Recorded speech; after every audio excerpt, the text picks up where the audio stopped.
Bom, bom dia a todos que estão aqui. Para quem me conhece, meu nome é Caio. Estou muito feliz de ver cada um aqui, cada um que já faz parte dessa igreja, cada um que está nos visitando, vindo pela primeira vez.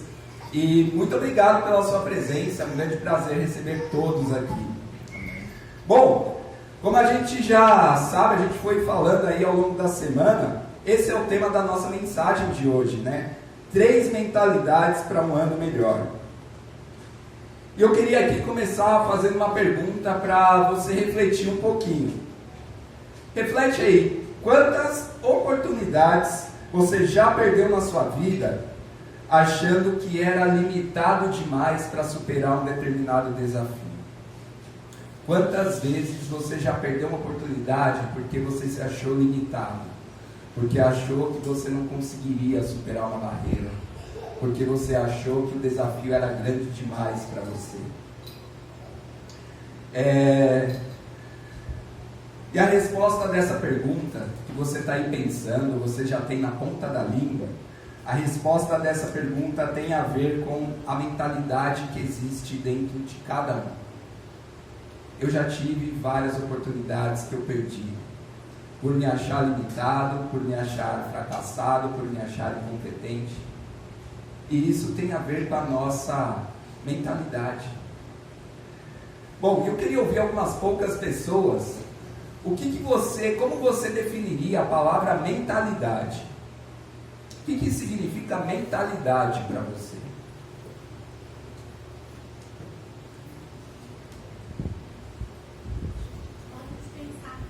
Ato de pensar. Alguém mais? Mentalidade. O que essa palavra sugere para você? O que você acha que ela significa? Maneira de enxergar o mundo. Maneira de enxergar o mundo. Legal. Alguém mais? Alguma sugestão? Ou isso que a Elise e o Rafa falaram é o que vocês acham? É isso? Beleza. Eu fui pesquisar o significado dessa palavra mentalidade.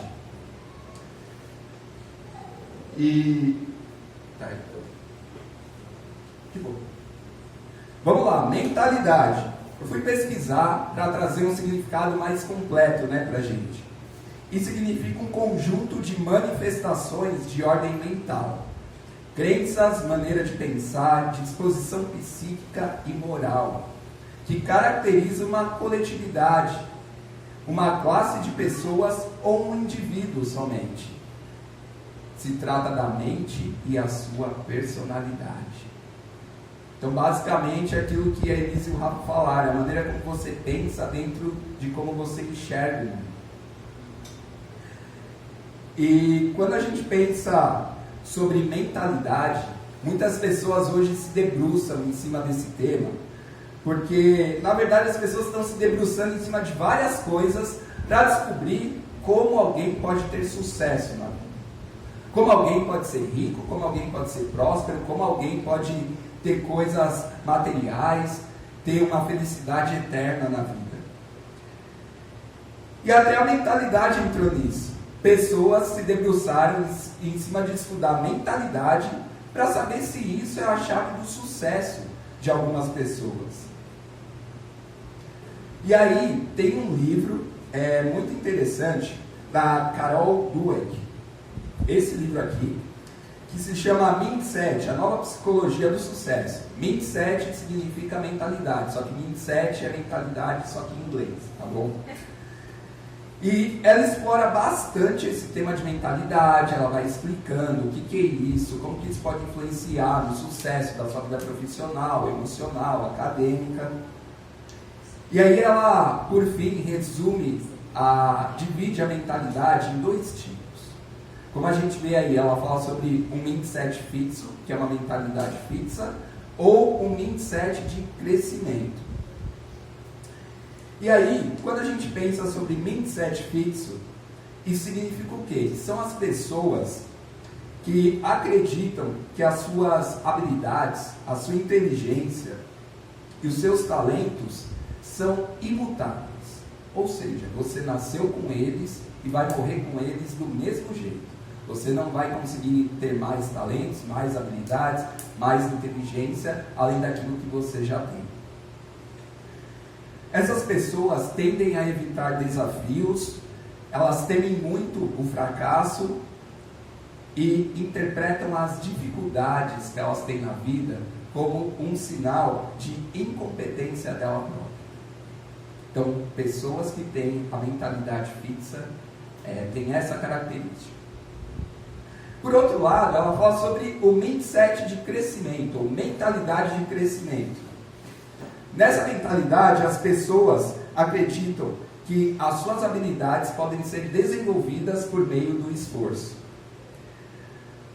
Por meio de esforço, aprendizado, experiências. Elas acham que elas podem se desenvolver por meio dessas coisas, por meio de praticar, por meio de aprender, abrir a sua mente para algo novo. Elas encaram os desafios como oportunidades e veem o fracasso como apenas parte do processo de crescimento dela. Bom, eu queria até ouvir de você, que você refletisse, na verdade. Quantas vezes você já disse para você mesmo algo do tipo: eu sou assim e não consigo mudar. Eu sou assim, eu vou morrer assim, e eu não consigo superar esse desafio. Eu sou assim e eu não consigo aprender algo novo. Eu sou assim e eu acho que eu vou viver com isso até o resto da minha vida. Querendo ou não, isso é um pensamento típico dessa mentalidade fixa, que você não enxerga que possa se desenvolver. Bom, e eu queria compartilhar, eu não sei vocês, mas pelo menos eu gosto de ver pessoas inspiradoras. Ou seja, eu gosto de ver pessoas que têm aquela história de vida incrível. Aquelas pessoas que começam do nada e viram super bem-sucedidas. Aquelas pessoas que eram camelô e depois viram bilionário. Aquelas pessoas que têm frases marcantes. Essas coisas me inspiram. Eu separei algumas poucas frases aqui, o Edson vai colocar pra gente, só para vocês verem do que eu estou falando. Essa primeira pessoa, essa primeira personalidade aqui, se chama Oprah Winfrey. Ela é uma comunicadora norte-americana, criou um império gigante assim, trabalhando com comunicação. Ela teve uma infância muito pobre, sofreu abuso quando era menor, mas hoje ela é uma personalidade muito conhecida nos Estados Unidos e no mundo. E ela tem essa frase, pense como uma rainha não tem medo de falhar. O fracasso é apenas mais um degrau para a grandeza. Uau! Quando eu leio isso, eu acho forte, eu acho impactante. Isso me inspira. O fracasso é apenas um degrau para a grandeza. Segunda frase que eu separei, nosso querido Silvio Santos. É um cara que eu me sinto muito inspirado pela história de vida dele, o império que ele construiu. E ele fala: o sucesso é uma consequência, não um objetivo. Isso é confortante para mim algumas vezes, pensar nessa frase. O terceiro ali, eu não sei se vocês conhecem, mas é o dono da Amazon, Jeff Bezos. Um cara muito poderoso, muito rico. E olha o que ele fala, que interessante. Se você dobrar o número de experimentos que você faz por ano, dobrará a sua inventividade. Ou seja, a sua capacidade de inventar coisas. Uau! Eu fico inspirado ao ver essas frases. E eu acho que quando a gente olha essas frases, essa mentalidade que eles tinham, a gente consegue ver que essas pessoas tinham a mente aberta para lidar com o fracasso e a resiliência da vida delas. Em nossa vida, o fracasso é comum e a resiliência é necessária, para que a gente tenha dias, semanas, meses ou anos melhores.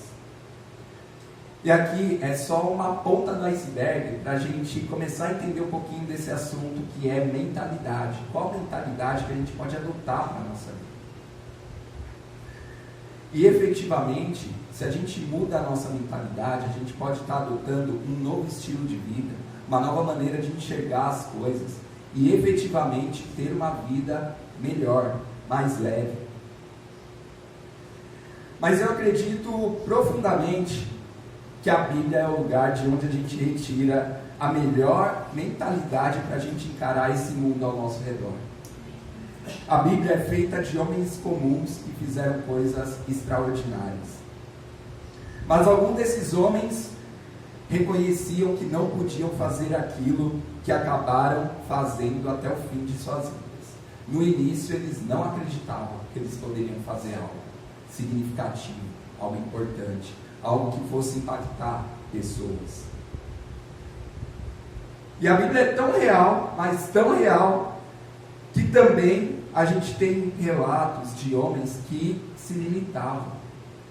Que a gente, pensando sobre esse assunto mentalidade, a gente olha para eles e fala, nossa, esse tem uma mentalidade fixa. Esse cara não tem uma mentalidade de crescimento. E quando a gente vê eles se limitando com aquilo que eles eram no início de suas vidas, provavelmente a gente vê que eles estavam muito longe de ser aquelas pessoas que Deus queria que eles fossem. Eu não sei se vocês se identificam com isso, mas eu me identifico bastante. Então, a mensagem de hoje é para ajudar todos nós, inclusive eu, a entender de que maneira a gente pode ter um ano melhor pensando da maneira que Deus pensa. A gente aqui tem o objetivo de viver como Jesus imaginou que você pode viver a sua vida. Esse deve ser o nosso objetivo. Viver como Jesus gostaria que a gente vivesse. E antes disso, eu quero só te provar que a Bíblia foi feita de homens comuns, com pensamentos, medos, angústias e limitações que talvez eu e você tenha muita empatia, que talvez eu e você se solidarize e até a gente se identifique com elas. Eu peguei aí, o Edson já colocou 3 momentos que eu peguei na Bíblia de pessoas que tinham algumas limitações emocionais, pessoais ou até de força junto a Deus. Então, o primeiro exemplo é de Moisés. A gente sabe que Moisés é um cara incrível, abriu o Mar Vermelho, tirou o povo da terra do Egito.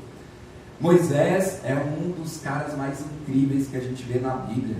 Mas olha que interessante, no início da caminhada dele com Deus, em Êxodo 4:10, diz assim: Moisés, porém, disse ao Senhor Deus: se me permite, Senhor, nunca tive facilidade para falar, nem no passado, nem agora que falaste ao teu servo. Tenho muita dificuldade para falar. Ou seja, Moisés foi convidado por Deus para liderar o povo para sair do Egito. Mas Moisés fala: Deus, eu tenho uma limitação na minha fala. Eu acho que eu não consigo. Segundo exemplo que eu peguei, muito claro para a gente, para ficar bem clara essa ideia, Gideão. Gideão é uma das histórias que eu também adoro na Bíblia. E aí Deus, mesma coisa, em outro momento da história, Deus chama esse homem Gideão para ajudar o povo a ser liberto dos povos ao seu redor ali. Gideão responde ao Senhor: ah, Senhor, como posso libertar Israel? O meu clã é o menos importante de Manassés e eu sou o menor da minha família. Gideão se sente impotente, se sente limitado. Ele já se achava um fracasso antes mesmo de tentar fazer alguma coisa. E aí eu peguei um exemplo lá do Novo Testamento, alguém conversando com Jesus. Então Jesus, ele estava explicando várias coisas para os judeus, para as pessoas, e Nicodemos era um líder religioso, e até pela passagem ali, era um mestre e alguém com uma certa idade já era alguém experiente. E olha que interessante, Nicodemos pergunta para Jesus: Como pode ser isso? Porque Jesus estava falando, vocês precisam se arrepender, nascer de novo. Vocês precisam mudar a vida de vocês. E aí Nicodemos pergunta para Jesus, mas como pode ser isso? Como que eu posso nascer de novo? Como eu posso ter uma nova vida? Como que eu posso mudar? E Jesus fala, você é mestre em Israel e não entende essas coisas. E aqui eu quero fazer um link com vocês, que muitas vezes quando a gente não pensa em crescer, a gente está limitando até a nossa fé e limitando o poder de Deus. O crescimento, ele é aliado da nossa fé.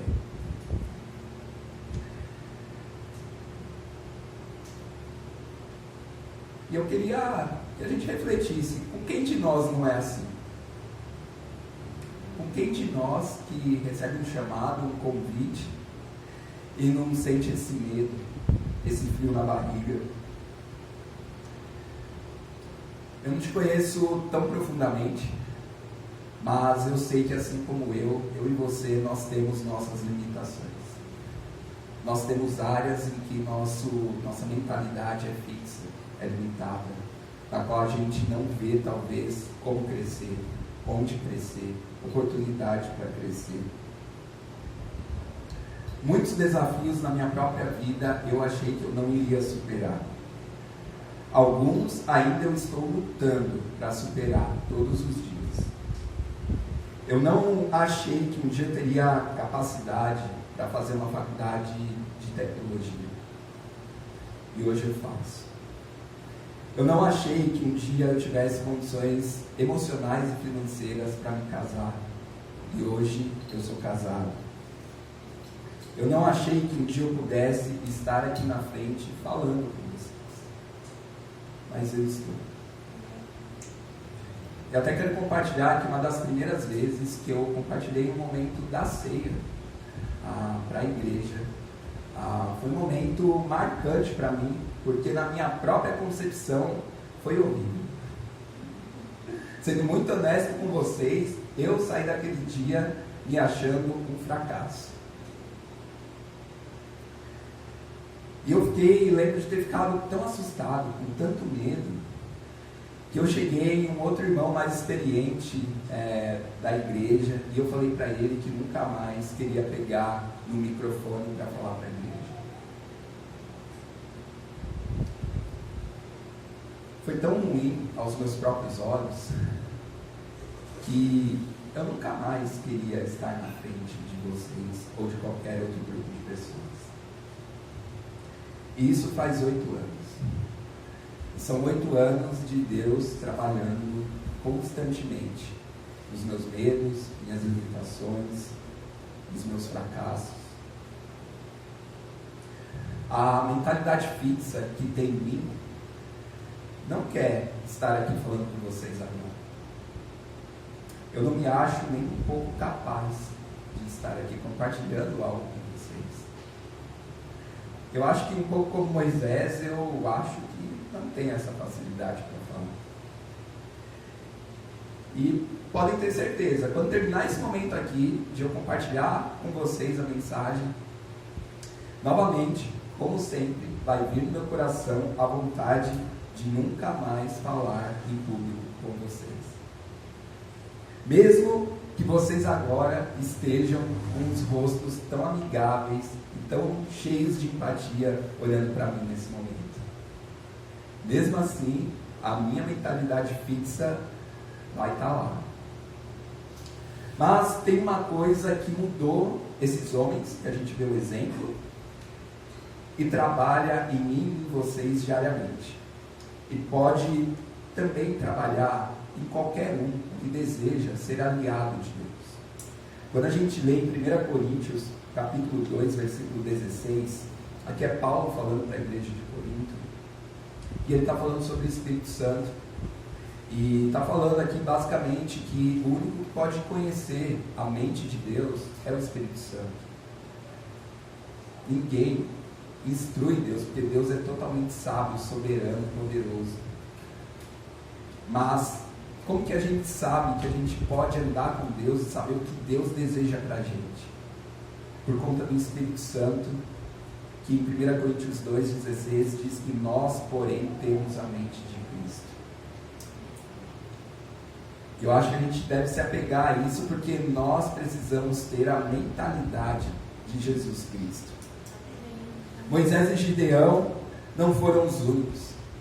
Nicodemos não foi o único também a bater de frente com as limitações dele para ter fé. Você e eu podemos ter essa mente de Cristo, essa mentalidade nova por meio do Espírito Santo, aprendendo a cada dia, por meio da palavra de Deus, como Deus pensa, como Deus age, como Jesus queria que a gente fizesse aquilo, como Deus quer que a gente faça isso. Os desafios que a igreja passou após Jesus voltar aos céus foram imensos. Porque uma coisa é você ter Jesus ali do seu lado, falando o que você tem que fazer, te ajudando e fazendo milagre. Porém, aqui é o centro da nossa reflexão.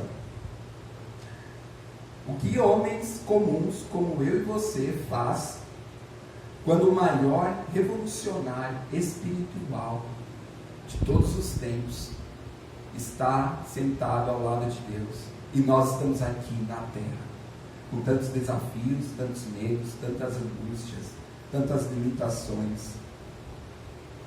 O Salvador do mundo, tão esperado pelos judeus, ele não está mais fisicamente aqui conosco, né? O que nós, pessoas comuns, podemos fazer? E aí, tem uma frase, não sei se vocês já tiveram contato, já leram, uma frase de Mahatma Gandhi, de uma outra religião. Olha o que ele fala, que interessante. Não conheço ninguém que tenha feito mais para a humanidade do que Jesus. Então ele reconhece Jesus, quem Jesus foi, o que ele fez. De fato, não há nada de errado no cristianismo. O problema são vocês, cristãos. Vocês nem começaram a viver segundo os seus próprios ensinamentos. Então, qual que é o ponto? Gandhi fala, Jesus é incrível, mas os cristãos que estão vivendo hoje, eu não tenho visto eles nem imitarem Jesus, nem tentarem. E como que nós, como igreja, como cristãos hoje, como que a gente pode refutar algo tão forte dito por alguém? Aqui, ele reconhece Jesus, reconhece o cristianismo e como isso pode ajudar as pessoas. Mas ele não reconhece que isso tem sido vivido e praticado. Eu acho que você que está nos visitando hoje, talvez você concorda com o Gandhi. E é por isso que nós cristãos precisamos mudar a nossa mentalidade. A gente precisa ter a mentalidade de Cristo. Uma mentalidade diferente, uma mentalidade de fé, uma mentalidade de crescimento. Isso tudo é a mentalidade de Cristo. Por isso que eu quero com vocês que a gente vá lá em Atos 2, logo após Jesus ter morrido, ressuscitado, ele voltou aos céus. E aqui é como esses primeiros cristãos lidaram com a ausência de Jesus entre eles, que é basicamente o nosso cenário hoje. Jesus não está aqui fisicamente, mas nós estamos vivendo num mundo em que nós precisamos viver como cristãos, imitando Jesus, tendo a mentalidade de Cristo. E aqui a gente vai ver em Atos 2 como os cristãos, os apóstolos se portaram. E aqui é o contexto que Pedro havia acabado de pregar e 3.000 pessoas se arrependeram e se converteram. Mas e aí? 3.000 pessoas se arrependeram, se converteram, e o que aconteceu? O que eles fizeram, essas 3.000 pessoas, novas convertidas? Como vivem? O que comem? Hoje, em Atos 2. Então, Atos 2, a gente vai ler do 42 até o 47, a Escritura diz assim: eles se dedicavam. Ao que eles se dedicavam? ao ensino dos apóstolos e à comunhão, ao partir do pão e às orações. Eles eram dedicados a Jesus e às coisas de Jesus. E todos, olha que incrível, todos estavam cheios de temor pelas muitas maravilhas e sinais realizados pelos apóstolos. E todos os crentes eram unidos, estavam juntos e tinham tudo em comum. Que vendiam propriedades e posses para dar a qualquer um que tivesse necessidade entre eles. Isso é alucinante, porque todos os dias eles continuaram a se reunir no pátio do templo. Eles partiam pão em suas casas e eles comiam juntos com corações alegres e sinceros, louvando a Deus e desfrutando do favor de todo o povo. E observa isso, olha que interessante, e o Senhor lhes acrescentava, quantas vezes? Diariamente, aqueles que estão sendo salvos. Isso é incrível. Eu acho que a dificuldade de entendimento de Gandhi sobre o cristianismo foi por talvez ler uma escritura como essa e não ver as pessoas vivendo isso. Eu cheguei onde eu queria com vocês, nesse texto, nessa parte. Desse texto a gente vai retirar as nossas 3 mentalidades para termos um ano melhor. E além disso, que pessoas ao nosso redor, como Gandhi, possam acreditar que o cristianismo instituído por Jesus respira. Mas antes disso, eu quero ler com vocês muito do que a gente vê ao nosso redor e que dá força ao que Gandhi pensava muito tempo atrás e que muitos hoje pensam sobre o cristianismo. Antes que você se pergunte, é um trecho aqui que eu pensei e modifiquei, baseado em Atos 2, de coisas que eu estou vendo a modernidade viver sobre o cristianismo. Aquilo que muitos de nós têm visto ao nosso redor, ou até mesmo em nosso meio. Não é uma versão bíblica real, tá bom? Estou deixando isso bem claro. Mas é muito do que nós concordamos que nós vemos. E eu chamo ela de versão moderna de se viver. O Edson vai colocar aqui pra gente. Que diz assim: eles eram devotados ao seu conforto, felicidade, objetivos pessoais, sonhos e listas de desejos. Ninguém realmente notou os cristãos, porque eles se concentravam em si mesmos. Muito poucos dos crentes estavam juntos. E quando estavam, brigavam por coisas estúpidas. Se vendiam alguma coisa, usavam dinheiro para comprar algo melhor para si mesmo. E eles alegavam amar a Deus, mas nem se amavam. Então se sentiam vazios, sozinhos e deprimidos. E como resultado, a maioria das pessoas não gostava deles. E muito poucas vidas foram transformadas. Essa é a versão moderna vivida de Atos 2. Obviamente, Deus tem algo muito melhor para a sua igreja, que é diferente disso daqui. Então, se a gente quer um tipo de ano diferente como igreja, como indivíduos, se a gente quer resultados diferentes, impactar pessoas, impactar vidas, eu sugiro que a gente também precisa mudar a nossa mentalidade. A gente precisa adotar um papel diferente na nossa casa, na nossa sociedade, no nosso trabalho, na nossa faculdade. E o que a gente deve fazer? A gente precisa ser a igreja de Atos 2. Então quero trazer para vocês 3 mudanças de mentalidade para a nossa igreja baseado em Atos 2. Para você que está nos visitando, está interessado em Deus, é para você também pensar, refletir, se é nesse tipo de lugar e nesse tipo de compromisso que você quer estar. Se você não tem interesse e veio só porque alguém te prometeu um almoço, tem coisas que eu acho que você vai conseguir adaptar e tirar para a sua vida também, tá bom? Então, a gente vai junto e a gente vai para a primeira mentalidade. A primeira mentalidade que a gente pode extrair daqui é essa, de sermos uma igreja totalmente dedicada para levar as pessoas a se tornarem seguidores, totalmente dedicados também de Cristo.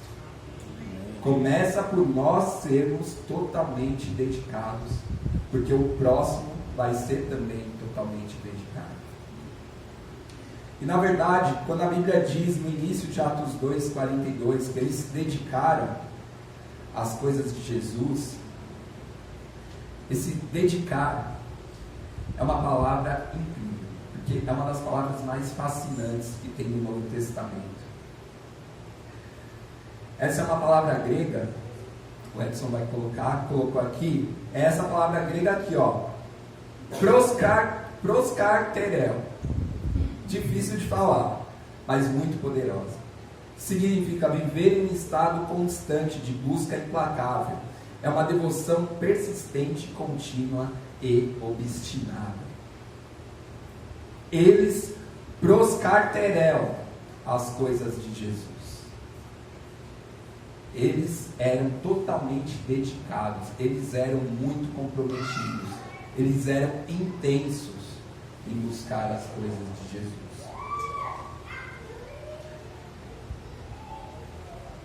Isso é o que aqueles primeiros discípulos, logo que Jesus subiu aos céus, decidiram ser, colocaram na mente deles: nós seremos totalmente dedicados a Jesus e às coisas dele. Essa era a busca constante e implacável, essa devoção obstinada e contínua. E a realidade é que todos nós temos o nosso proskarterel. Todos nós temos uma obsessão contínua na nossa vida. Mas eles nos mantêm muito ocupados ao longo do nosso dia ou da nossa vida. Eu vou dar um exemplo. Para alguns, o proskarterel são os filhos. Para outros, o trabalho. Para outros, um hobby. Para outros, sucesso financeiro. Para outros, a academia, seu próprio corpo. Para outros, sei lá, um futebol, um beach tênis, um time do coração. Para outros, ter as férias dos sonhos é a obsessão contínua. Trabalho em função disso. Para outros é conseguir guardar um dinheirinho no banco. Na verdade, um dinheirão, né? Porque trabalha. É obcecado por isso. Para outros, é ter um ingresso para ir no show daquele artista que você acompanha o ano todo. Na verdade, gente, o proskarterel é tudo aquilo que está ocupando o seu coração muito mais do que deveria. Muito mais do que Jesus.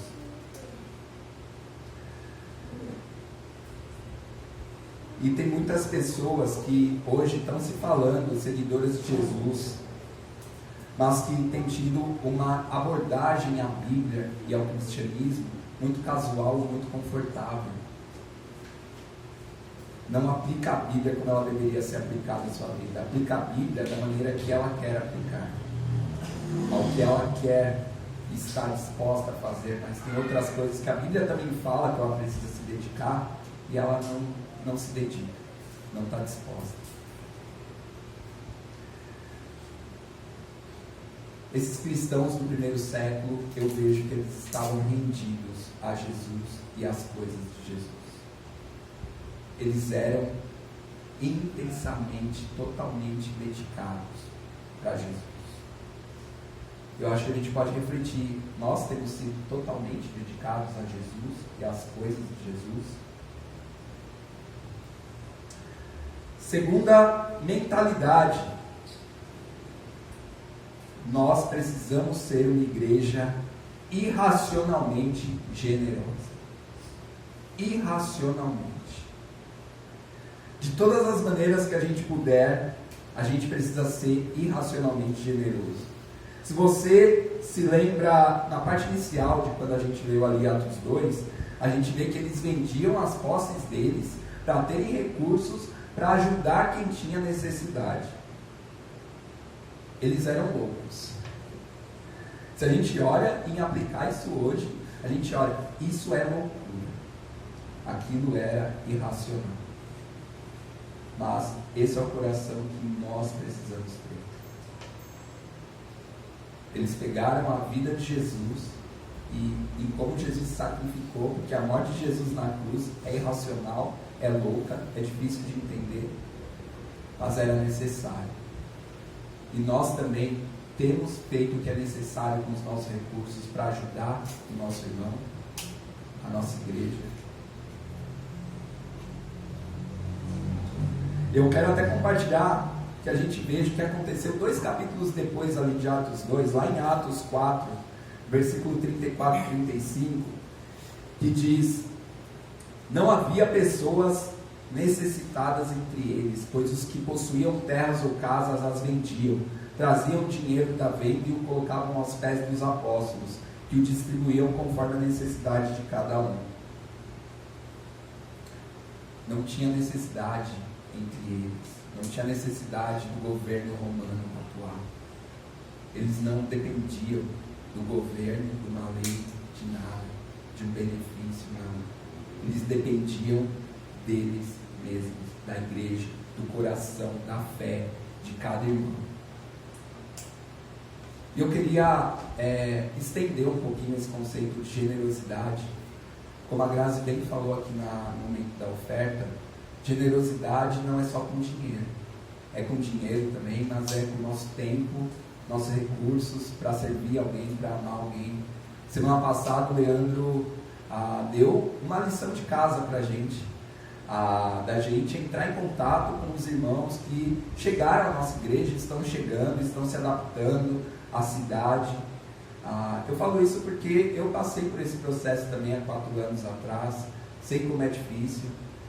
E eu queria saber se alguém aqui pelo menos mandou uma mensagem para os irmãos que o Lei comentou na semana passada.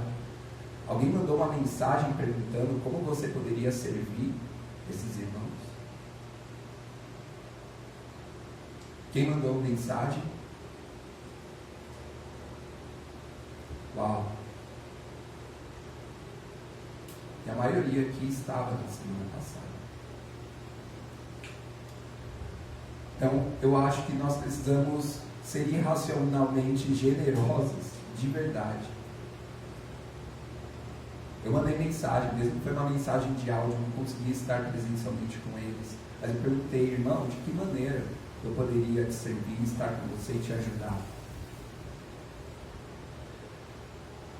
Então aqui a gente já vê onde nós precisamos nos arrepender como igreja. Já é um dos passos. Mentalidade generosa, irracionalmente. Terceira mentalidade. Essa é muito legal. Nós precisamos sempre compartilhar assumidamente o amor de Jesus em tudo que a gente fizer. Compartilhe assumidamente o amor de Jesus em tudo que você fizer.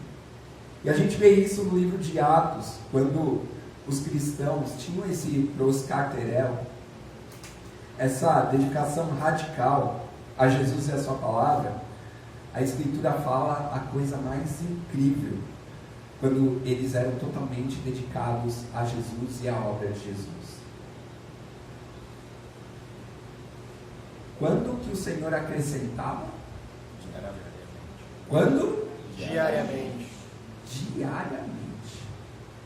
Gente, diariamente, se a gente pega um ano, diariamente significam 365 novas pessoas. se eu não me engano, dá mais ou menos 10 vezes o tamanho da nossa igreja hoje.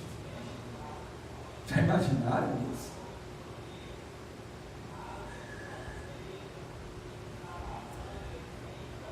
Nós somos a igreja.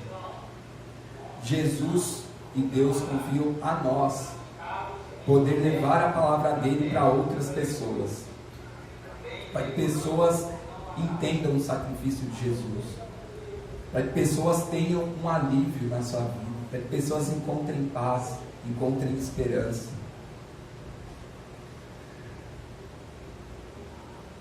Nós precisamos ser cheios de fé. A gente precisa tomar riscos, correr riscos pela palavra de Deus. E a gente está apenas começando aqui em Ribeirão. Enquanto tiver uma pessoa emocionalmente machucada, enquanto tiver uma pessoa com pensamentos suicidas, enquanto tiver uma pessoa prestes a desistir, enquanto tiver uma pessoa que não consegue se livrar das drogas, enquanto tiver uma pessoa que ainda é escrava da pornografia, enquanto ainda tiver uma pessoa que sofre abuso, enquanto ainda tiver uma pessoa que pode estar presa em tráfico humano, enquanto tiver uma pessoa que não tem acesso à água potável, enquanto ainda tiver uma pessoa que não ouviu a palavra de Deus,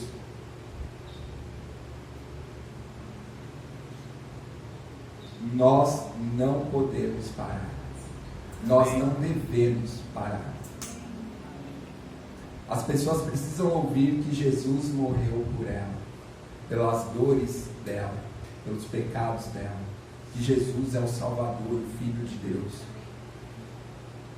E eu quero convidar você não apenas para ir à igreja, não apenas para vir e sentar aqui e ouvir, mas o meu convite é para que nós sejamos igreja. Que você mude o seu proscarterel. Mude onde está a sua busca constante.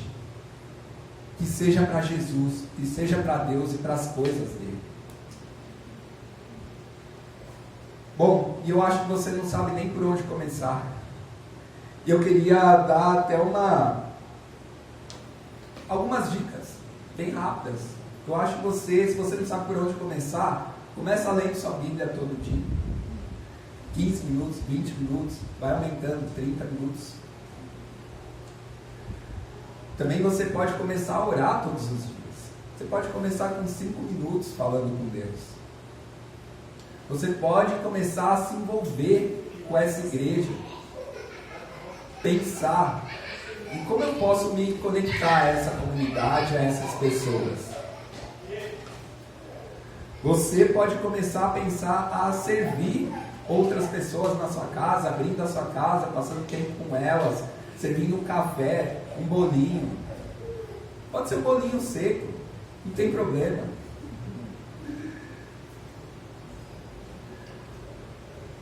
E eu tenho que te avisar, porque o seu coração vai te seguir para onde está indo a sua generosidade, para onde está indo a sua dedicação.